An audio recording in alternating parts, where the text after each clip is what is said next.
A lot of people might think that mindfulness is only for adults, but in fact, children can benefit from mindfulness too. And here to talk with us about that today is Katy Allred from Mostly Mindful Mommy. Hi, Katy. Hi. It's great to have you here with us today. And I love the name of your website, Mostly Mindful Mommy. And I'd love for you to tell us, how did this come to be?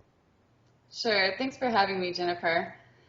Well, in my 20s, I like to call it my quarter life crisis.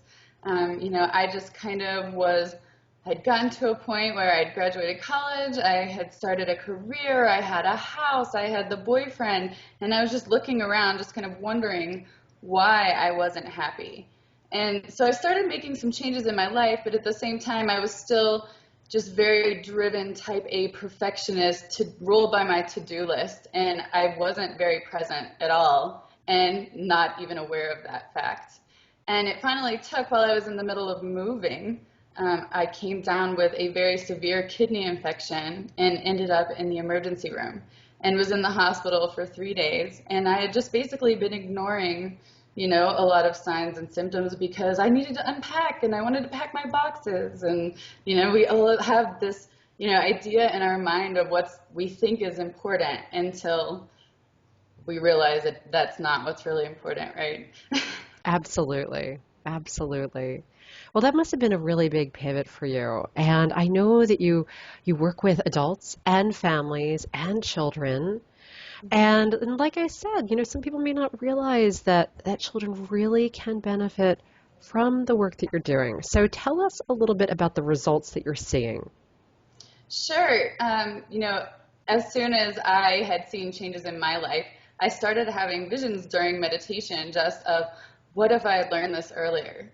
What if it hadn't taken me until 25, 26, 27, and I had just gone through my life already knowing how to calm myself, that my thoughts were not me, that I could choose to, at least recognize that they weren't all true, and, all of these things that come about from meditation. So I just knew, especially as soon as I had my own daughter, I wanted to start working with children. And the amazing thing is when you start just having these conversations with them in the group environment, and there's a supportive art project, and we do very short, meditations that are more like a guided visualization, just how much wisdom they already have.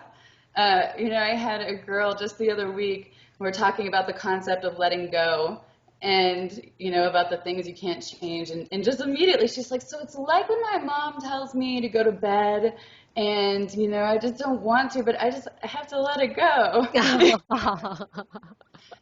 and, and another one of my favorite moments lately, we were doing an exercise coloring a lizard with doing his breathing out and writing in kind of examples of situations that kids might encounter during their week that would be a good opportunity to breathe.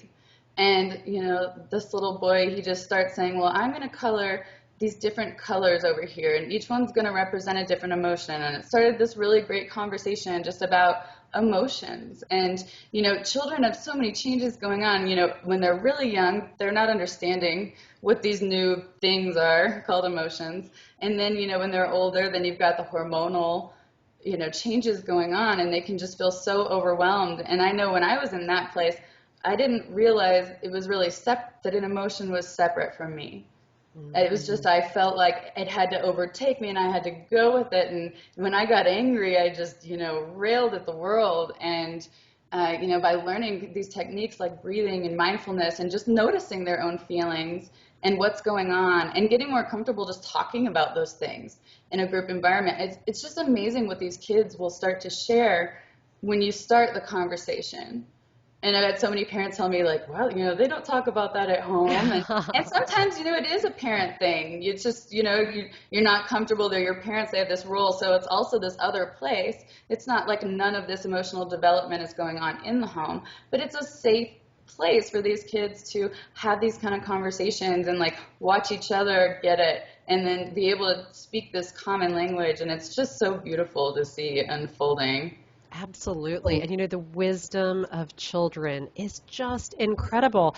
A lot of times, us as adults, it's so easy for us to kind of shut down to that magic and that wonderment that children really not only embrace, but just are, right? And Mhm. so I would like to know if you could talk about how to kind of keep that wonderment in our children, and then also how we as adults can embrace that wonderment again.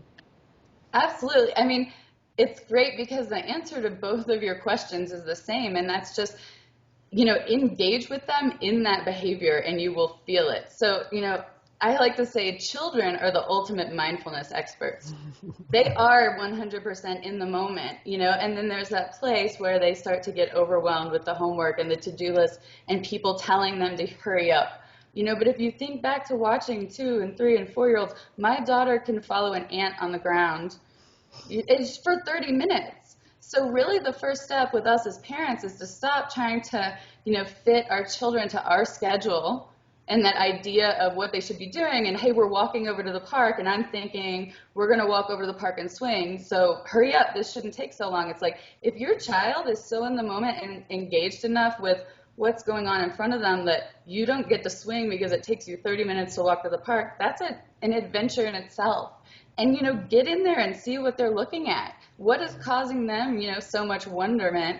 And just put yourself back in that beginner's mind and look at, an ant really, that really is cool. That's really amazing. And so, that's going to connect you more with your child, bring you into the moment with them.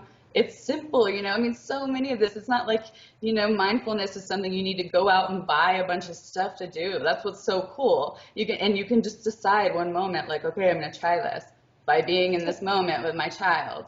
And it's really beautiful. I love that. And I love that story about watching the ant. I can just see her there doing that. And what came to my mind was like how, so much in today, again, with marketing and people are looking at inline ads and what's really going to pop in that, couple of seconds, and here she is coming along seeing this beautiful little creature. And that's what stopped her in her tracks, right? Hmm. Something so very big and powerful and profound to see in that nugget of wisdom. And how is it that we can look at today and say, okay, well, we're mindful today. We're doing this. We're very present. We're really aware of ourselves inside and also, what's happening around us and how we can share our hearts with other people.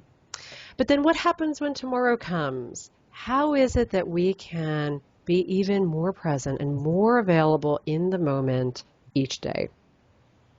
I really find it's one of those things, the same as exercise. The more you do it, the better you'll get at it.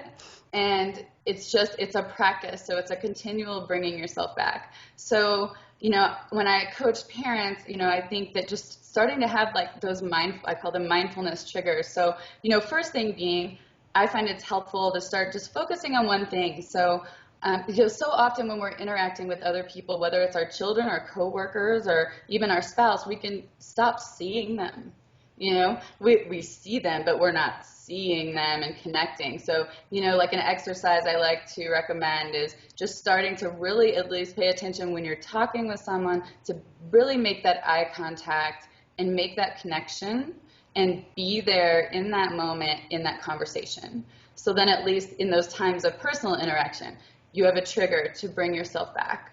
I even have a Post-it note on my computer monitor that says be here now, because I find that for me, my moments of just when I'll completely, go off and not be here is, on the computer and on the internet and social media. And the next thing I know, I look down and it's like an hour and a half later and I'm like, no, that's not possible. I was just going to answer an email. What happened? Where did I go? So it's starting to recognize at least like where are you when you just realize, oh, I lost an hour. Is it when you're driving home from work? Is it, because it's going to differ for everyone. Yeah, that is a great suggestion. And I'm sure we've all kind of experienced that kind of thing, that lost time, and how valuable our time is while we're here. And every moment we can really, really live in the moment if we allow ourselves to. And I love the idea of kind of working out that mindfulness muscle, right? Mhm. The more we use it, the stronger it will be, and the more present and available we can be. And I'd love it for you to share. If someone said, Katy, give me some like inspiration, one sentence of words of wisdom. What can I take with me right now? What would that be?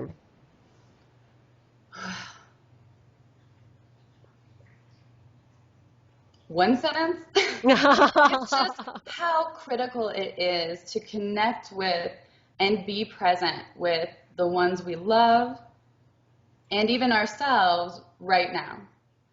I think especially families today, there's so much pressure to overschedule activities and put our kids in, dance and sports so they have all these opportunities. But the next thing that happens is families are just checking things off a list and they're not really connecting with each other anymore. And then the kids are grown and they're like, wow, where did that go?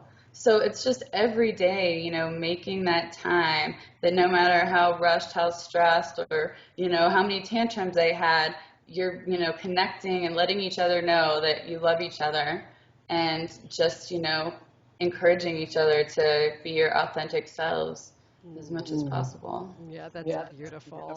And tell people how they can get in contact with you. So you can go to my website at mostlymindfulmommy.com. I blog there.